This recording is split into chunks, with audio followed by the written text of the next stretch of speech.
Hello and welcome back to the Climate Hub here at New York Climate Week 2025. There's undoubtedly a lot of interest around the world right now in data centers as processing demands soar in response to the global boom in artificial intelligence.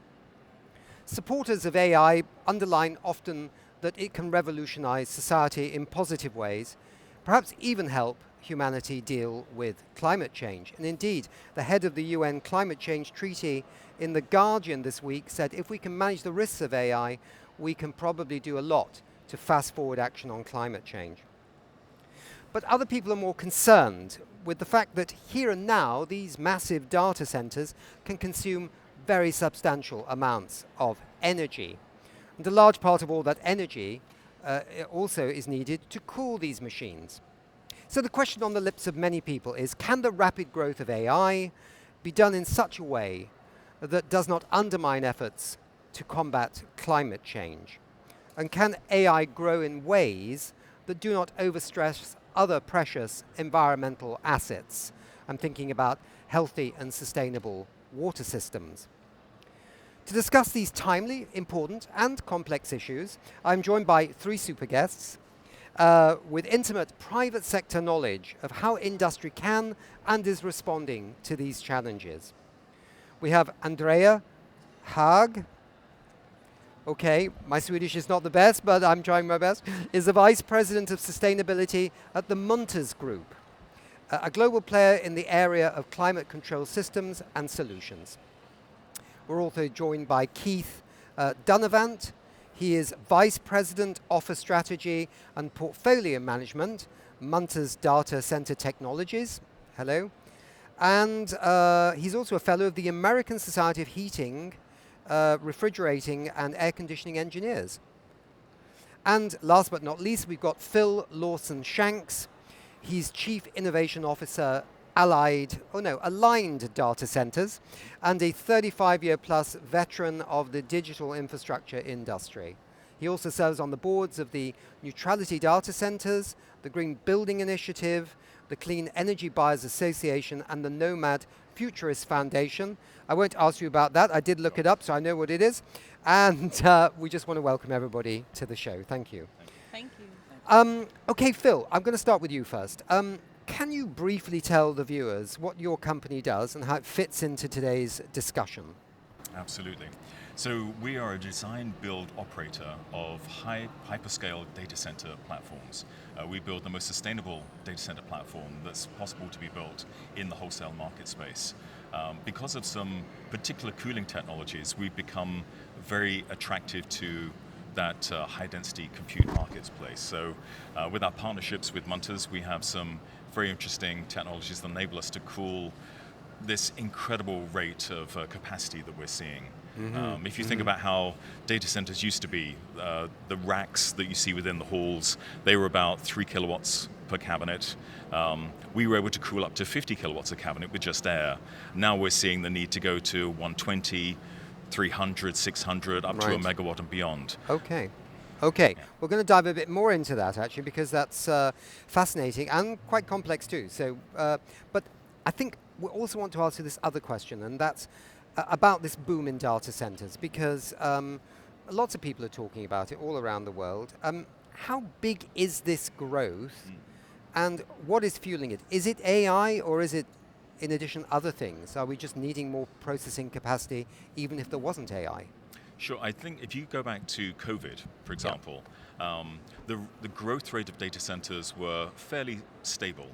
And a great point was on March 17th. If you look at the daily active users of Microsoft Teams, it was about 44 million daily active users.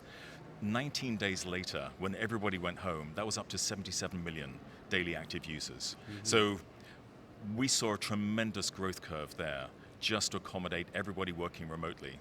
And that had tremendous impacts as we went through. Now we're seeing another huge tick in capacity with AI. Not only the large language models that we're seeing, but also how that's starting to filter out into the end user communities. So this is an exponential growth curve. All the hyperscalers are running after this to own that market space. The large enterprises are eager to get into that space as well, so they can use some of these agents within their infrastructure. So was it foreseen? I mean, did everybody know this was coming? Or is it like even they saw it coming, but they didn't see how big the train was? I think what happened when OpenAI launched ChatGPT, that changed the world. All of the hyperscalers have been working on their own versions of AI, so they then had to release theirs, which then created almost an arms race to keep up and keep ahead. Not only for this country, but globally. Every country with their sovereign data requirements, they're all trying to get ahead of this because the genie's out of the bottle. Everybody wants to use AI. It is the underpinning of this next industrial revolution, and it requires data centers to operate. So this isn't going away. I think we'll see S-curves within this. There'll be natural breakpoints, particularly in getting access to power, and then availability of chips as the fab plants come on stream. But this is a continual growth path. It's not going away. Okay. Thank you very much indeed. Now let's turn to Andrea.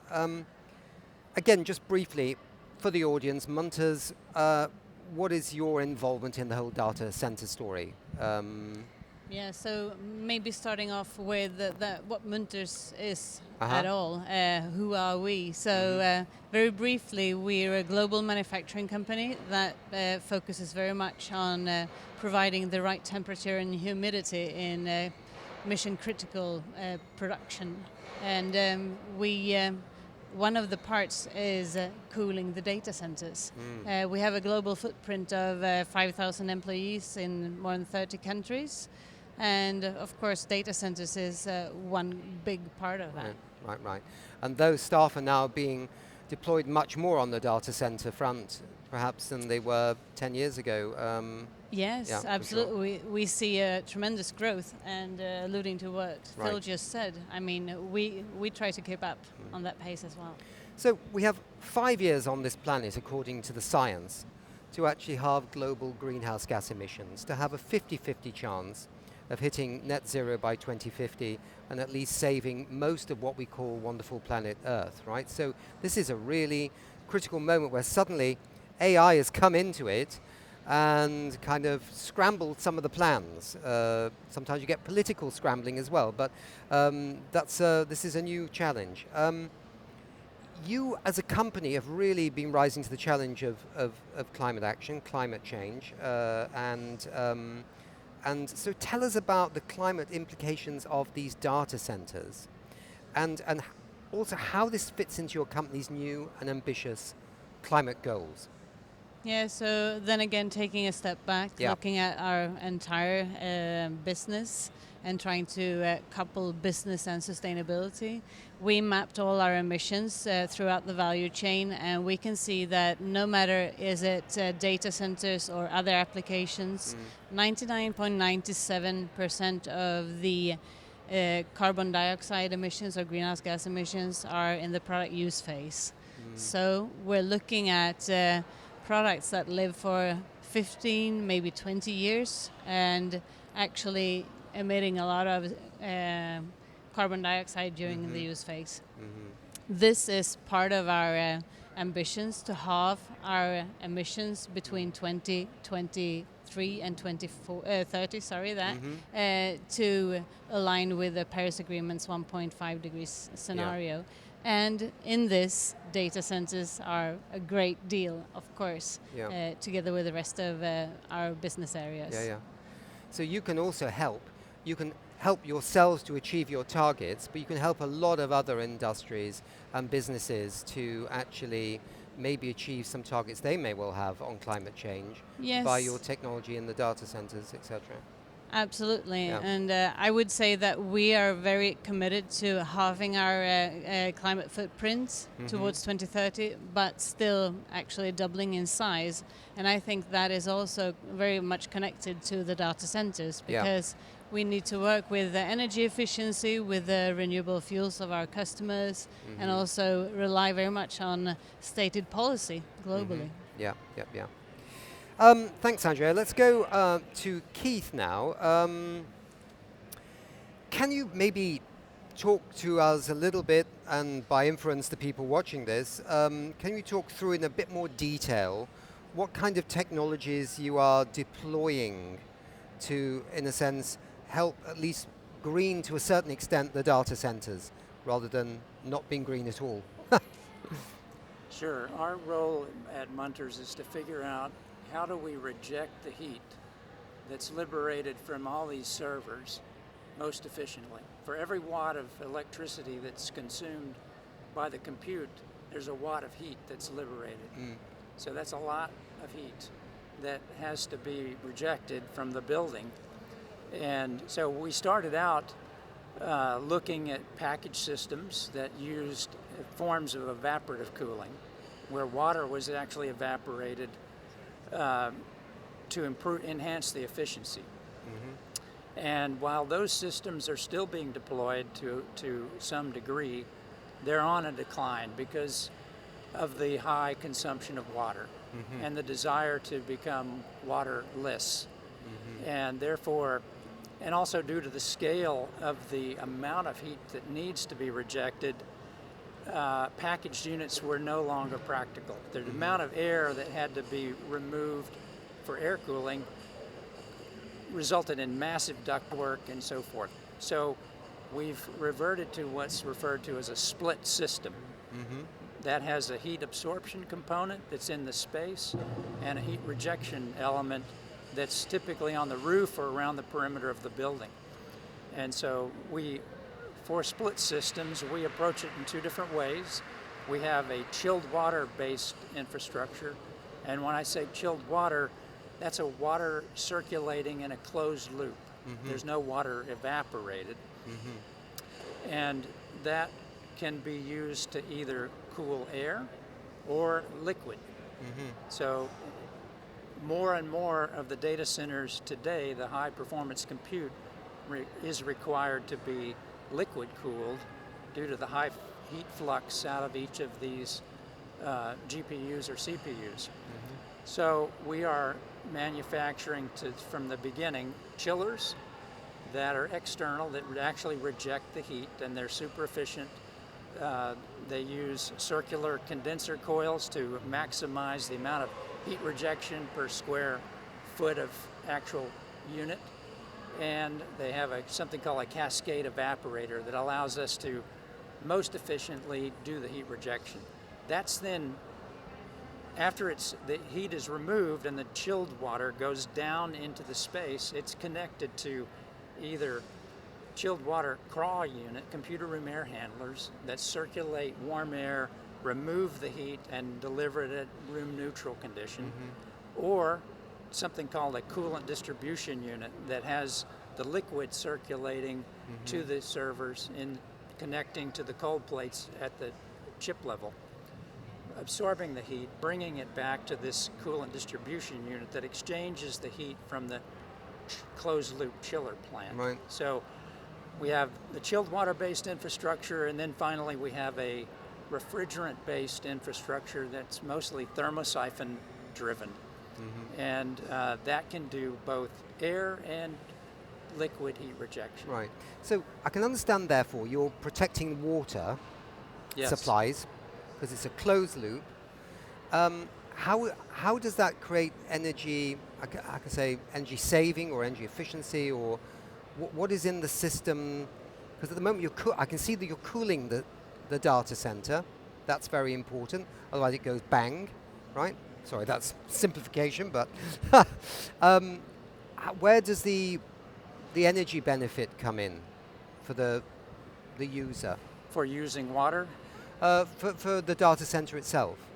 Yeah, well, you can think of water as a refrigerant. It's as it changes phase from a liquid to a vapor, it absorbs a lot of heat. Yeah. Just like your sweat on your skin, that helps you cool.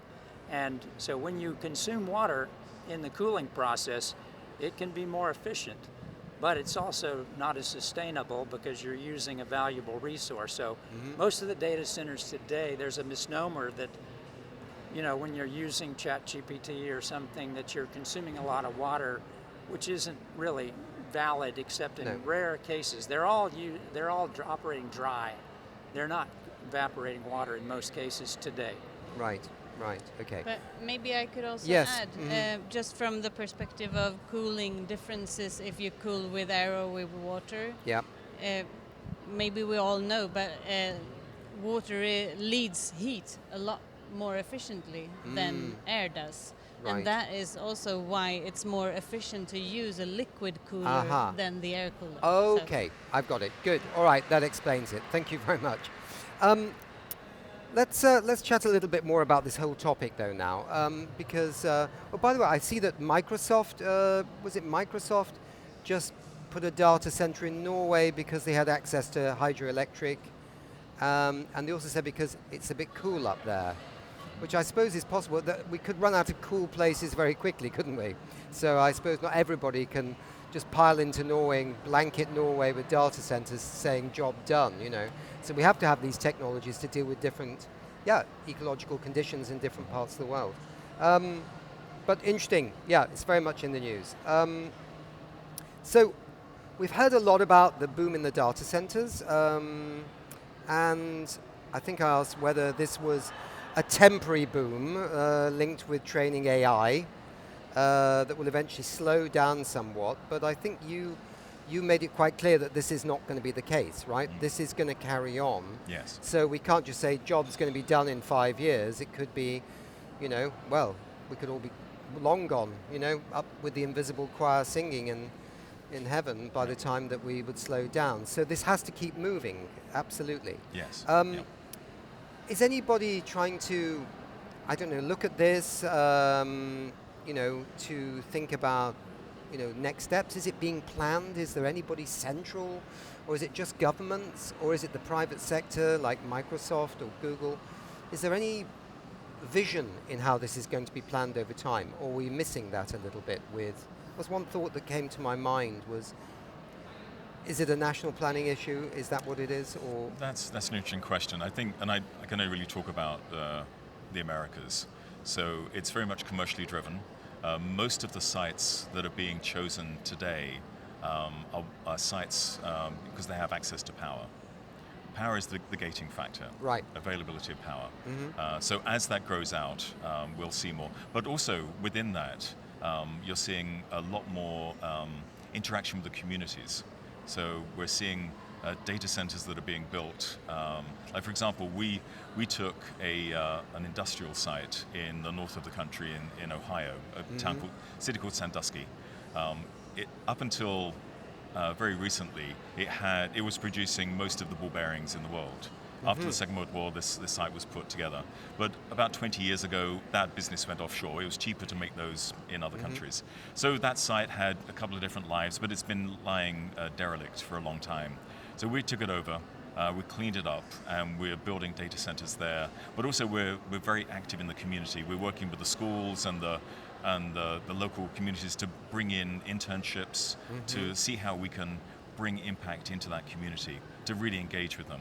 And I think you'll see more and more of that across the country. But right now, data centers are being built where they can be built, frankly. Right. So I imagine as this thing is rapidly taken off, right? There comes a certain point when it becomes a reality in the minds of state or regional planning people, and they suddenly will start looking more closely at things like noise, or maybe could we use the heat in some way in the local, say, district heating or something like that. But I imagine it's gone so quickly, so fast, it's like the horse has just gone ripping out of the door, right? I mean, you're doing your absolute best to make sure that your technology is in these centers to ensure there is, a sensible way of cooling them, right? But it's obviously a dynamic story that will probably evolve. What do you think, Andrea? No, well, I'm thinking that at least Munters has 70 years of industrial knowledge, and we have processes built in to sort of cope with those questions. Yeah. Even though the products now are used in a different setting, we have the procedures and we have the mechanisms to sort of capture that, I think. And of course it needs to be developed to fit with the modern world, what we see coming up. So turning to Phil here, I don't know if that applies to you as well, that you sort of have those mechanisms in place. Yeah, we look to reuse as much heat as we can. In North America, it's a challenge because district heating are usually down in the cities, and the data centers are way out in the periphery. I Yeah. think as we get more to this new emergent AI edge, I think that will play more of a role. We've looked at many ways of using the heat. Right now, with the current technology, the heat isn't what we call useful heat. It's not hot enough to make a difference. But the wonderful thing about liquids is once you get it to a certain temperature, it takes very little energy to bump it up a little bit more. Yeah. So there are lots of experiments, maybe heating greenhouses, doing all sorts of things, maybe local industrial use for that Local waste swimming heat. pools? Swimming pools, yeah. There was a case in Paris where a data center provider was using the heat to heat the swimming pools for the Olympics. Yeah. There's more work to be done, but we're all engaged in looking at how we can Because utilize that heat. now we're talking about the circular economy, right? If we Exactly. think about it. Yeah. And that requires more than just one player. It requires a whole ecosystem of players to make decisions that are beneficial for everybody, and that's a different picture.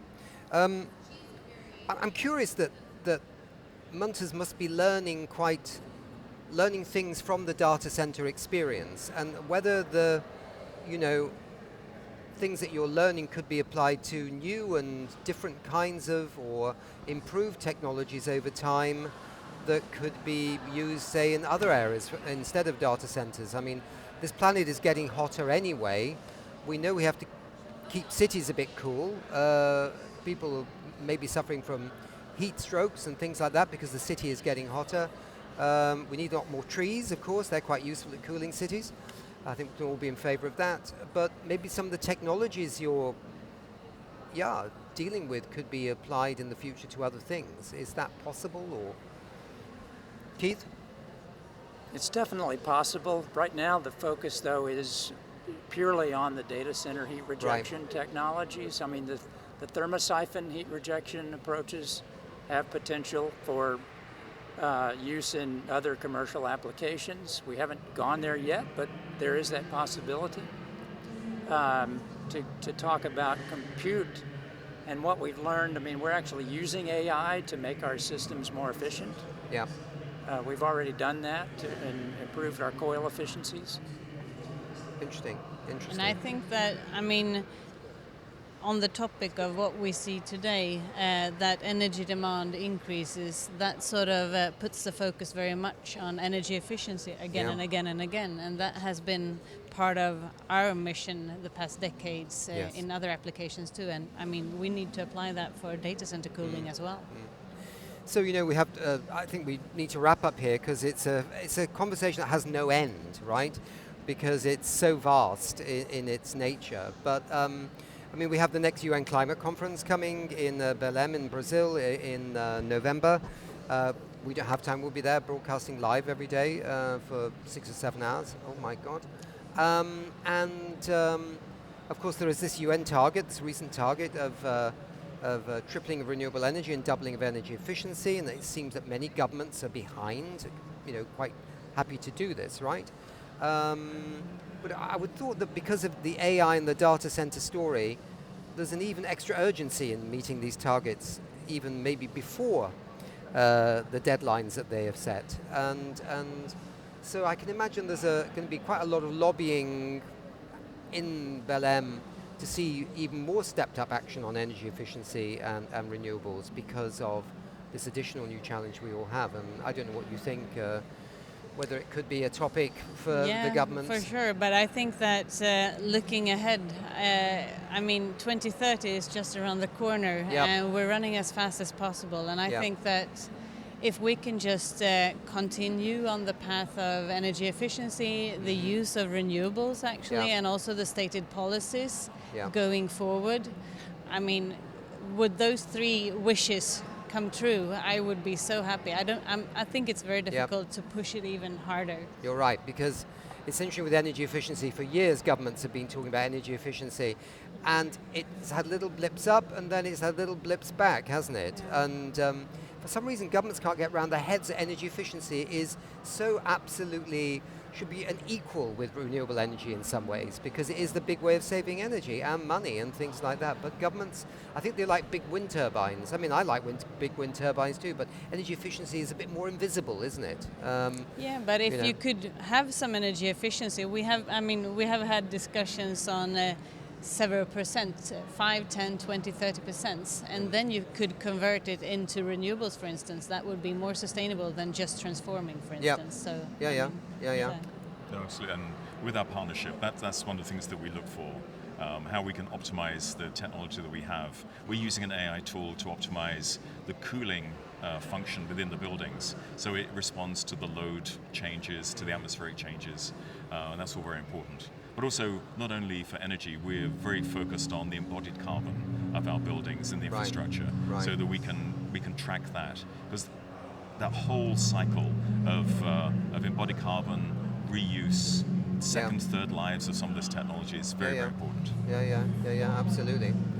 I just want to say there's two aspects of efficiency. There's the compute efficiency that we've been talking about, and most people don't realize that for every watt of power, the compute that the silicon providers are able to achieve today is 100 times what it was per watt of power compared to 5 years ago. Yeah. And then there's the energy efficiency of the cooling aspects, and we are striving to achieve efficiencies that are unheard of. Yeah. So that we're only consuming 3, 4, 5% of the IT energy in terms of the power to reject the heat. Yeah. Which is huge. That's worth bearing in mind, right? That's worth bearing in mind. Sometimes people miss that point. Yeah. Good. I think we've run out of time. That was really interesting. Thank you very much indeed for being with us here on We Don't Have Time. It's a very interesting topic, and we will be following it as it goes forward, and maybe we can come around again, maybe in 6 months or 12 months from now, and talk about this again and say, where are we now? Thank you for having us. Yes, thank you very much.